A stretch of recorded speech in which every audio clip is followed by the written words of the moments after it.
7 सितंबर 2020 को रात के 8:30 बजे काशीपुर शहर में सड़क पर सन्नाटा छाया हुआ था और उस समय नाजिया अपने पति राशि के साथ दवाई लाने के लिए डॉक्टर के पास गई हुई थी। तभी नाजिया के मोबाइल पर उसके पिता मुजम्मिल ने फोन किया। नाजिया ने अपने पिता की कॉल को देखा तो उसके दिल की धड़कनें बढ़ने लगी, क्योंकि उसके पिता ने बहुत समय बाद उसे फोन किया था, लेकिन उसकी समझ में यह नहीं आ रहा था कि उसके पिता ने उसे किस लिए फोन किया था। ये जानने की उत्सुकता के साथ साथ उसकी चिंता भी बढ़ने लगी थी। और जब नाजिया अपनी दवाई ले चुकी तो उसके पति राशिद ने अपनी बाइक स्टार्ट की और घर की ओर निकल पड़ा, क्योंकि नाजिया को वहां से घर पहुंचने में केवल 34 मिनट ही लगते थे। इसलिए उसने अपने पिता से कहा कि मैं घर पहुंचकर आपसे आराम से बात करूंगी। लेकिन जैसे ही राशिद की बाइक उसके घर के पास वाले मोड़ पर पहुंची तो सामने से आ रहे कुछ लोगों ने उन पर ताबड़तोड़ फायरिंग शुरू कर दी। इससे पहले कि राशिद और नाजिया कुछ समझ पाते, वो दोनों ही बाइक से नीचे सड़क पर गिरे और तड़पने लगे। उनको कई गोलियां लगी थी और देखते ही देखते सड़क उनके खून से लाल हो गई। अधिक खून बहने के कारण उन दोनों की मौके पर ही मौत हो गई। इस दुर्घटना के कारण नाजिया के हाथ से मोबाइल छूटकर वहीं सड़क पर गिर गया था और अचानक इस मोहल्ले में गोलियां चलने की आवाज ने लोगों के अंदर दहशत पैदा कर दी थी। और जब घटना स्थल के आसपास के घरों की खिड़कियां खुली और लोगों ने जब सड़क पर वो दृश्य देखा तो देखते ही रह गए, क्योंकि सड़क पर 2 लाशें पड़ी थीं, जिनमें एक युवक और दूसरी युवती की लाश थी।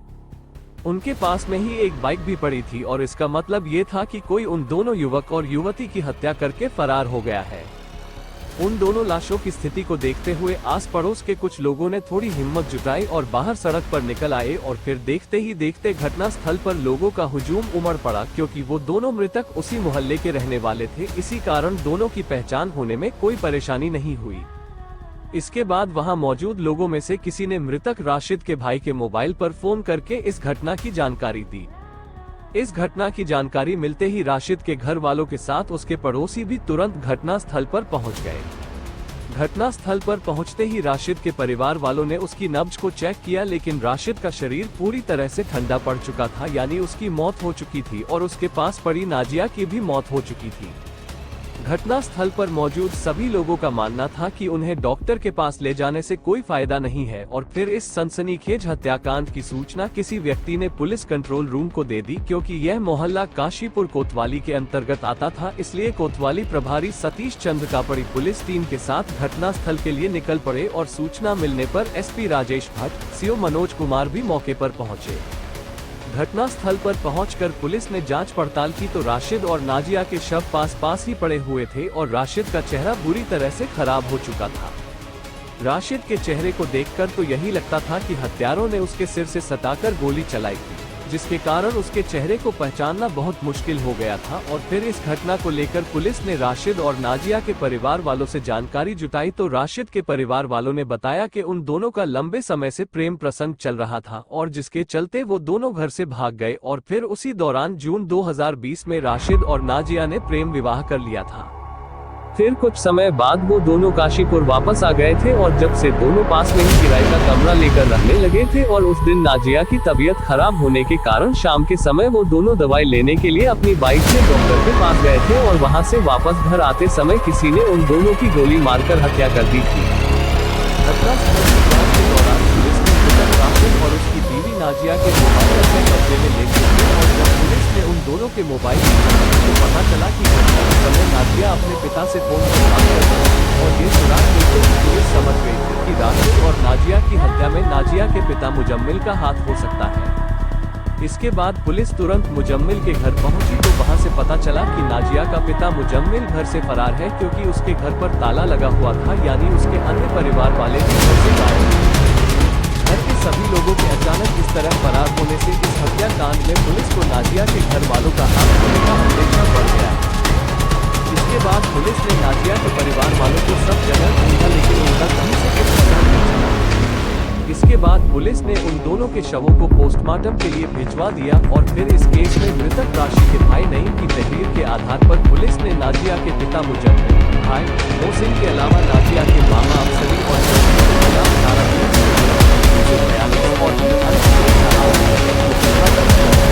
इस केस में रिपोर्ट करने के बाद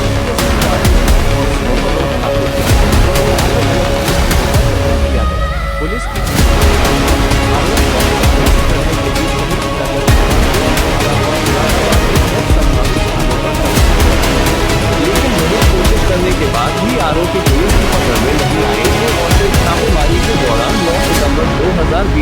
पुलिस को एक मुखबिर ने सूचना दी कि मुजम्मिल और उसका बेटा मोहसिन वो दोनों ही दरियाल रोड स्थित लोहिया पुल के पास कहीं जाने की फिराक में खड़े हैं। सूचना मिलते ही काशीपुर कोतवाली प्रभारी सतीश का पड़ी तुरंत पुलिस टीम के साथ लोहिया पुल पर पहुंचे। पुलिस ने चारों ओर से घेराबंदी करते हुए उन दोनों को अरेस्ट कर लिया और फिर पुलिस उन्हें लेकर कोतवाली पहुंची। इसके बाद पुलिस ने उन दोनों से इस हत्याकांड के बारे में पूछताछ की। पहले तो उन दोनों ने पुलिस को इधर उधर भटकाने की बहुत कोशिश की, लेकिन फिर नाजिया के पिता मुजम्मिल ने पुलिस को एक अजीब कहानी सुनाई। नाजिया के पिता ने बताया कि जिस समय वो अपने बेटे के साथ बेटी नाजिया से मिलने के लिए उसके घर के पास वाले नुक्कड़ पर पहुंचा तो कुछ समय नाजिया की हत्या हो चुकी थी। राशिद और नाजिया को उस हालत में देखकर वो दोनों बाप बेटे बुरी तरह से घबरा गए थे और उन्हें डर था कि उनकी हत्या का इल्जाम उन पर न लग जाए। इस कारण वो तुरंत मौके से फरार हो गए थे। मुजम्मिल ने पुलिस को बताया कि उन्होंने तो राशिद के खिलाफ पुलिस में रिपोर्ट तक दर्ज नहीं कराई थी। यदि राशिद और नाजिया को मारना होता तो हमने उन्हें बहुत पहले ही मार दिया होता। लेकिन नाजिया के पिता की बातें सुनकर भी कोतवाली प्रभारी सतीश कापड़ी का शक उस पर से हट नहीं रहा था और उन्हें लग रहा था कि ये झूठ बोल रहा है। फिर जब पुलिस ने मुजम्मिल और उसके बेटे मोहसिन से कड़ाई से पूछताछ की तो वो दोनों बुरी तरह से टूट गए और उन्होंने अपना जुर्म स्वीकार कर लिया। इसके बाद पुलिस ने उनके निशानदही पर 315 बोर के 2 पिस्टल बरामद किए और फिर सरेआम ताबड़तोड़ फायरिंग करके इस दोहरे हत्याकांड को अंजाम देने वाले दोनों आरोपियों से वरिष्ठ पुलिस अधिकारियों के सामने पूछताछ करने पर राशिद और नाजिया की हत्या की। जो कहानी सामने आई उसे सुनकर पुलिस भी हैरान रह गई। दोस्तों, इस घटना की सच्चाई को जानने के लिए हमारे साथ आखिर तक बने रहे। वीडियो में आगे बढ़ने से पहले हमारे चैनल को सब्सक्राइब और वीडियो लाइक करना बिल्कुल न भूलें और समाज में हो रही ऐसी दिल दहला देने वाली घटनाओं से रूबरू होते रहे ताकि आप भी सावधान रह सके। आइए अब आपको बताते हैं इस घटना के बारे में। दरअसल मृतक राशि के पिता कमरुद्दीन उत्तराखंड में शहर काशीपुर के मोहल्ला अली खां में रहते थे। कमरुद्दीन का बड़ा परिवार था, लेकिन बच्चों के बड़े होते ही उसके बच्चे भी पैसे कमाने लगे थे, जिससे उसके परिवार की आर्थिक स्थिति बहुत अच्छी हो गई थी, क्योंकि उसका एक बेटा काम करने के लिए दुबई और दूसरा बेटा राशिद सऊदी अरब चला गया था। उनके दूसरे लड़के भी काशीपुर में ही अपना काम धंधा करते थे। कमरुद्दीन के घर के पास ही नाजिया के पिता मुजम्मिल का भी मकान था। मुजम्मिल की आर्थिक स्थिति तो पहले से ही मजबूत थी। दरअसल मुजम्मिल शरीफ नगर का निवासी था और गांव में उसकी काफी जमीन जायदाद थी और इस घटना से लगभग 10 साल पहले मुजम्मिल ने अपने गांव की कुछ जमीन बेच दी थी। इसके बाद वो काशीपुर के मोहल्ला अली खां में आकर रहने लगा था और उसकी ससुराल भी यहीं पर थी। काशीपुर में आने के बाद उसने यहाँ पर कुछ जमीन खरीदी और उस पर खेती बाड़ी का काम करना शुरू कर दिया। मुजम्मिल ने जमीन के बाकी बचे पैसों से एक कैंटर खरीद लिया था और उसके 4 बेटे जवान थे जो काफी समय पहले ही अपना अपना काम करने लगे थे। कैंटर को मुजम्मिल खुद ही चलाता था। उसकी 2 बेटियां भी थी, जिसमें वो एक बेटी की पहले ही शादी कर चुका था और अब उसकी सबसे छोटी बेटी नाजिया ही बची थी।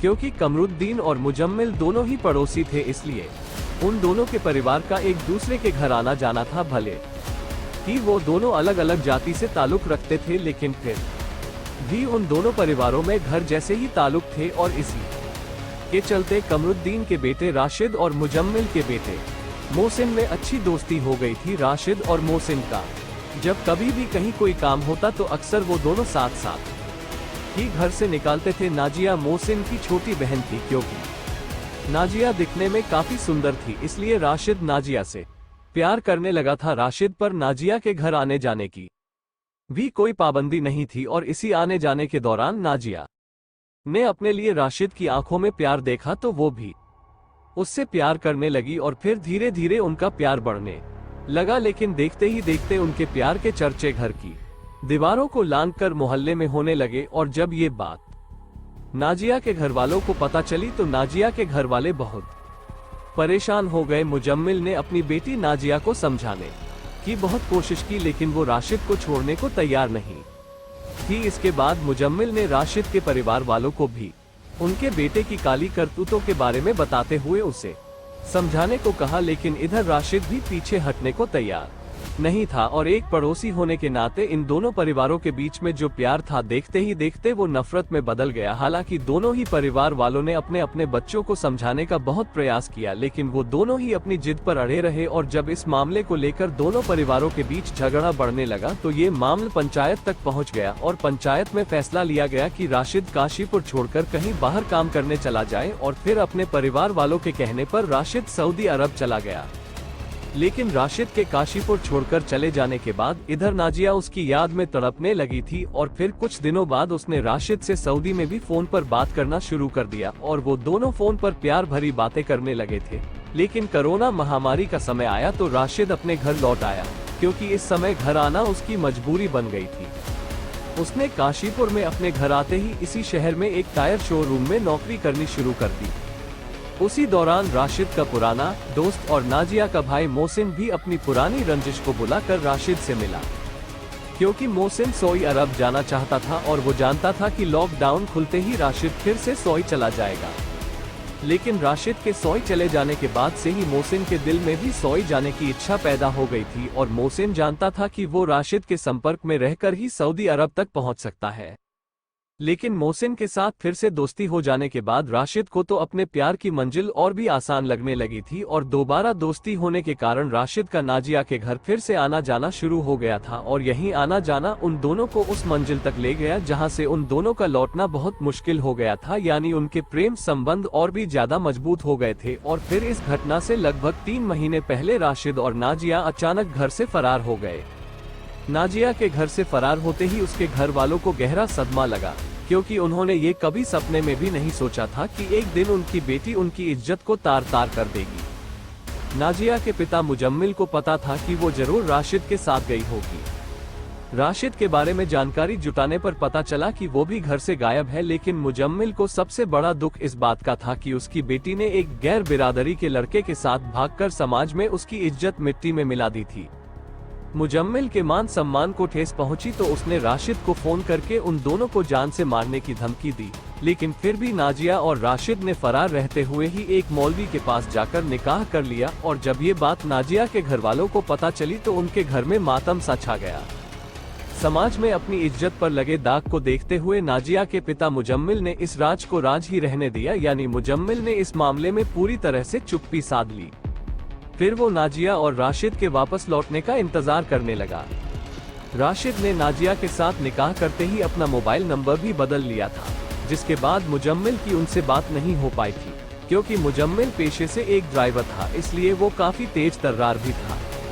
वो किसी तरह से राशिद का नया मोबाइल नंबर हासिल करना चाहता था और वो जानता था कि राशिद के घर वालों से ही उसका फोन नंबर मिल सकता है। फिर उसने किसी तरह राशिद की मां को विश्वास में लेकर उसका मोबाइल नंबर हासिल कर लिया। लेकिन जब नाजिया के पिता मुजम्मिल के सब्र का बांध टूटा तो उसने दूसरी चाल चली। मुजम्मिल ने एक दिन अपनी बेटी को फोन करके कहा कि बेटी नाजिया, तुमने जो किया सो किया। बेटी, तुम्हें देखे हुए बहुत दिन हो गए, अब तुम्हारे बिना हमसे रहा नहीं जाता। हमें अब तुमसे कोई गिला शिकवा नहीं है। तुम दोनों घर वापस लौट आओ। हम चाहते हैं कि तुम दोनों की धूमधाम से शादी करा दें। मुजम्मिल की यह बात सुनकर नाजिया को विश्वास नहीं हुआ, लेकिन फिर भी उसने यह बात अपने पति राशिद को बताई और साथ ही यह भी कहा कि आप उनकी बातों में मत आना। नाजिया ने राशिद से कहा कि मैं उनकी रग रग से वाकिफ हूँ। वो झूठा प्यार दिखाकर हमें काशीपुर बुलाना चाहते हैं और उसके बाद वे हमारे साथ पता नहीं क्या कुछ कर डाले। लेकिन नाजिया के समझाने के बावजूद भी राशिद मुजम्मिल की बातों में आ गया और वो नाजिया को अपने साथ लेकर वापस काशीपुर चला आया। काशीपुर आने के बाद राशिद ने मोती मस्जिद के पास अली खां मोहल्ले में ही एक किराए का मकान ले लिया था और वो वहीं पर नाजिया के साथ रहने लगा था। इसके बाद मुजम्मिल राशिद और नादिया के प्रति अपने दिल में भरी हुई नफरत को खत्म करने के लिए उचित समय का इंतजार करने लगा।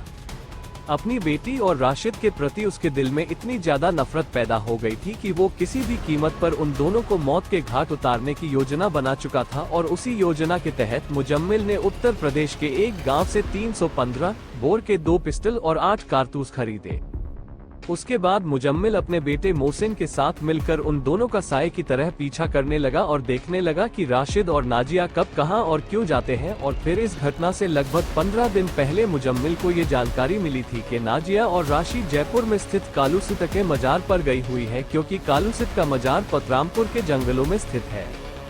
वहाँ दूर दूर तक झाड़ियाँ और जंगल ही फैला हुआ है। ये जानकारी मिलते ही मुजम्मिल अपने बेटे मोहसिन को साथ लेकर मजार के रास्ते में घात लगाकर बैठ गया। लेकिन उस दिन उन्हें नाजिया के साथ राशिद दिखाई नहीं दिया, क्योंकि वे नाजिया के साथ राशिद को भी मारना चाहते थे। लेकिन उस दिन नाजिया के साथ राशिद के न होने के कारण वो दोनों बाप बेटे अपने घर वापस आ गए। फिर वो उन दोनों के एक साथ मिलने की खोज में रहने लगे और फिर 7 सितंबर 2020 की शाम को मुजम्मिल को पता चला कि राशिद नाजिया को अपने साथ लेकर कहीं गया हुआ है। ये जानकारी मिलते ही नाजिया के पिता ने इस हत्याकांड को अंजाम देने की पूरी प्लानिंग कर ली। लेकिन उस समय उसे ये जानना भी जरूरी था कि वो दोनों शहर में ही गए हैं या फिर कहीं बाहर गए हुए हैं। ये पता लगाने के लिए वो अपने घर के मोड़ पर बने एक चबूतरे पर जाकर बैठ गया। लेकिन वहां पर पहले से ही कई लोग बैठे हुए थे। इस कारण मुजम्मिल वहां से उठकर वापस अपने घर चला आया, क्योंकि उसके दिमाग में राशिद और नाजिया की हत्या को लेकर जो प्लानिंग चल रही थी वो उसकी वजह से बहुत परेशान था। लेकिन जब राशिद और नाजिया को गए हुए काफी समय बीत गया तो उसके सब्र का बांध टूट गया। इसके बाद उसने नाजिया के नंबर पर फोन किया। नाजिया अपने पिता का फोन आते ही भावुक हो उठी और उसने पिता को बताया कि वो दवाई लेने आई हुई थी और अब वो कुछ ही देर में घर के लिए निकल रही है। ये जानकारी मिलते ही मुजम्मिल तुरंत अपने बेटे मोहसिन को साथ लेकर अपने घर की ओर आने वाले मोड़ पर पहुंच गया। उस समय वहां पर बैठे लोग भी अपने अपने घर जा चुके थे और जैसे ही राशिद नाजिया को साथ लेकर अपने घर की ओर जाने वाले मोड़ पर पहुंचा तो नाजिया के पिता और उसके भाई मोहसिन ने ताबड़तोड़ गोलियां चलाकर राशिद और नाजिया को मौत के घाट उतार दिया। मुजम्मिल और उसके बेटे मोहसिन से विस्तार से पूछताछ करने के बाद पुलिस ने उन्हें 10 दिसंबर 2020 को कोर्ट में पेश किया। फिर वहां से उन दोनों को जेल भेज दिया गया। दोस्तों, इस घटना को सुनाने का उद्देश्य किसी का दिल दुखाना नहीं है, किसी को परेशान करना नहीं, बल्कि आपको जागरूक करना है, आपको सचेत करना है। दोस्तों, इस पूरी घटना के बारे में आपकी क्या राय है? कमेंट बॉक्स में जरूर बताएं।